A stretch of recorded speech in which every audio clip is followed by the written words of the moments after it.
Hey guys, it's Parsifal. I also go by Will, and I am back with another video.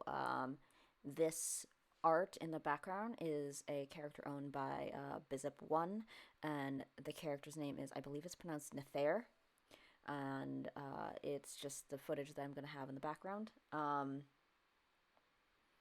I mentioned in a previous video where I was talking about painting, about my relationship with how painting was difficult for me because I wanted it to look realistic and I didn't understand certain aspects of it, didn't have to be in a rigid method.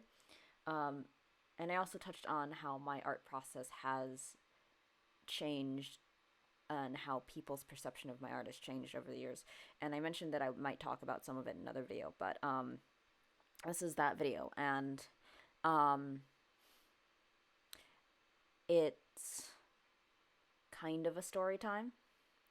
Um, and I want to be careful how I phrase this because my experiences with other artist groups does not indicate that anyone is an inherently bad person or anything like that, or that different styles are inherently better than one or another.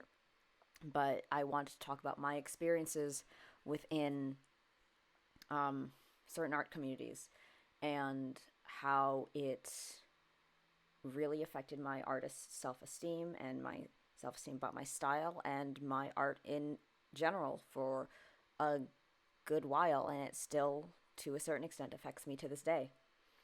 um so yeah, uh I am going to probably do multiple takes of certain sections of this, so if there's any weird gaps or pausing, that would be why, just because i I don't want to offend anyone who has done anything in the past or make them think that this was their fault because of something that they said or did, because this is not on any one person.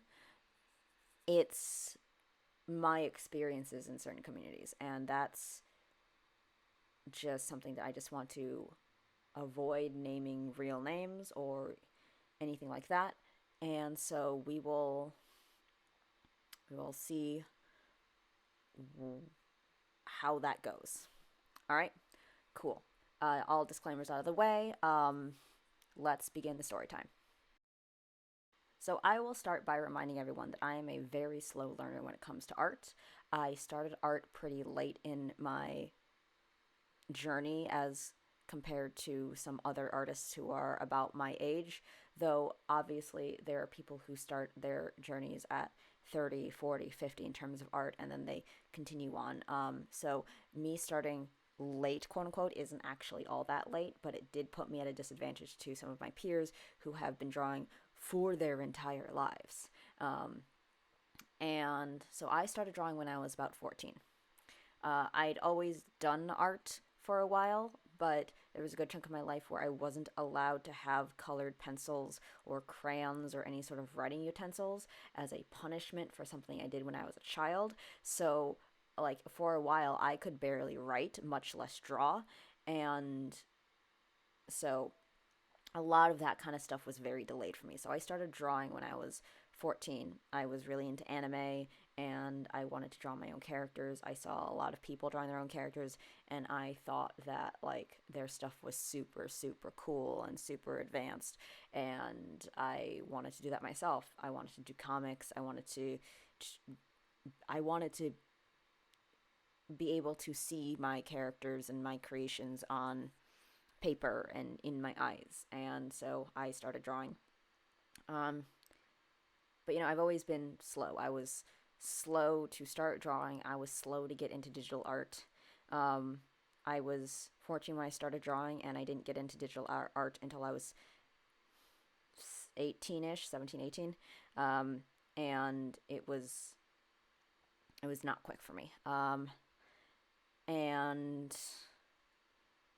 yeah, no, I would have been 18 or 19 when I first got my first like actual tablet that I started using. And so my art was very rough. around that time. And, I pulled a lot of inspiration from styles that had a very easily animated style. So that was a lot of easy shapes, a lot of flat colors, a lot of big bold lines, not a lot of shading because it was supposed to be easy to animate because I that's what I watched. Um, and I got into some art communities that would gamify your art and stuff like that, and you would get points and ratings based on your art systems. And a lot of them were, um, at the time, pointed by a group of graders or the moderators or the admins or stuff like that. Like, my one of my goals at the time was to be good enough to get into ArtStation, and not that you really need to be good enough to get into ArtStation, but ArtStation was like the fancy professional portfolio site, and I knew I wasn't at that level yet, and I didn't want to go on there because I heard that the critiques were so rough, and you had to be good at what you did, and I wasn't there yet, and I knew I wasn't there yet. And so I joined art communities because I had learned that gamifying my art, um, getting imaginary points for it, helped me like conceptualize and help me improve, and drawing other people's characters, drawing for other people helped me expand my ability to do so. For a long time I couldn't draw fan art because I didn't like how it looked in my style, so drawing other people's characters really really helped with that. I started to learn how to, you know make them fit in my style and how I would translate things. But then I got into one of these art communities, um, and at the time it seemed like a very normal one of these communities. Um, Same sort of thing. You would submit art and it would get graded, and you get imaginary points that you could like spend. And it was also like a D&D campaign sort of thing, tabletop campaign. And the points that you got, you could spend on upgrading your characters. And so, I joined. I was excited. But unlike a lot of groups that I've been before, um, they had a different tier system for their art. Um, and most of the groups I'd been in before just ranked on: is it a sketch? Is it line arted? Is it is it flat colored? Is it shaded? Does it have a background? Does it have more than one character in it? How many characters are in it? So, and is it a headshot, a half body, or full body, a thigh up? Like, it ranked it like that. It wasn't based in quality of art, but in like how much of the art you did. Um, Sometimes there were bonuses if someone did painting, because that was considered a more difficult form of art, which that's complicated, and I don't want to go into that one. I talked about my relationship with painting in a different video, but they didn't judge on quality; they just judged on how much you did and how much you tried. But this one was different. Um, if you if you colored outside the lines, whether it be stylistically, on accident or on purpose, it was a sketch. The judges would grade it as such. If you didn't have at least 3 layers of shading, your shading was simple shading, or cell shading, or single layer shading. It wasn't detailed shading. It wasn't complex shading. And it couldn't be cell shaded. It had to be soft and blended for it to be like detailed shading. And it was a lot more strict about how other people were judging your art, as opposed to what you were trying to do and how difficult it was for you and the work that you put into it. And I was still primarily a traditional artist at that point. I was trying to do digital art, but it was a lot harder for me. Um, a lot of my sketches were still traditional, and I color with markers, and the style that I used wasn't super complex. Um, It could be, but it didn't. It wasn't usually because I was still pulling from animation type styles, and I was consistently told that my art wasn't detailed enough. It wasn't The shading wasn't complex enough. It didn't have enough depth. They didn't see the color, the amount of layers they wanted to see in my traditional art. They didn't see what they wanted to see in terms of blending for my digital art. They didn't see the complexity. It doesn't matter if took me 3 hours. It didn't matter if it took me 5 hours. And it didn't matter if someone else's work was done in literally an hour and they had just really quickly used a watercolor brush, which I didn't have access to in my program, to quickly blend everything together. Because your tools matter, your brushes matter.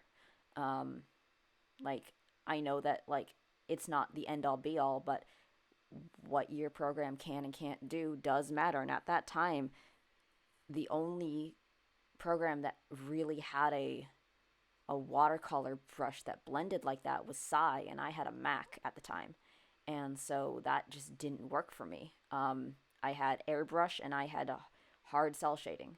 Um, like, I didn't really know how to paint in Photoshop at the time, and my art was constantly being graded as lesser than someone else's because other people didn't see the complexities that they wanted to see. They said that my shading wasn't good enough to get the grade that I thought that it deserved, to get the numbers that I thought it deserved, and that screwed me up a lot. For a good 2 years, after I left that community, I refused to shade because I felt like I shouldn't have to shade it for my art to be worth something, because not everything needed to be shaded. And I got a lot of critiques in other art communities where they said, if you want your art to be better, you should shade it. And it just left me with a very sour taste in my mouth because shaded does not automatically mean better. Rendered does not automatically mean better. And very much, in fact, I felt like a lot of the people who were painting in those elitist groups that I were in those communities, they were hiding their inability to use shapes, or their faulty undersketches, or their very rough, um, like, lack of understanding of perspective or shapes or cohesive consistency. And they were just painting to blend it all out and hide it, and people wouldn't notice the errors so long as the end piece looked pretty. And to an extent, I understand now that I'm older that being able to draw the eye away from mistakes or away from what you don't want the viewer to see is a skill in of itself that is very, very difficult and honestly very enviable. And I am currently working on developing composition skills like that, and like drawing the eye and stuff like that. And it's a skill, but at the time it just felt really bad to be told that my art wasn't good enough because it didn't meet an arbitrary standard of what someone else thought was good, when art is subjective. And do I think that my art gotten has been harmed from this? I'm not sure, but I definitely think that I've developed a very me and very, very, a style that is very obviously based off of what I was told and influenced by, because I focus a lot on shapes. Shading is not something that I work very hard on. It's not something that I focus a lot of time on because I don't believe that shape that shading should be the end all be all. and I don't paint. Um, but yeah, that's been part of my art journey for the last couple of years. I've gotten more confident in my style. I know that my style is worth something. I know that it's not inferior to other styles.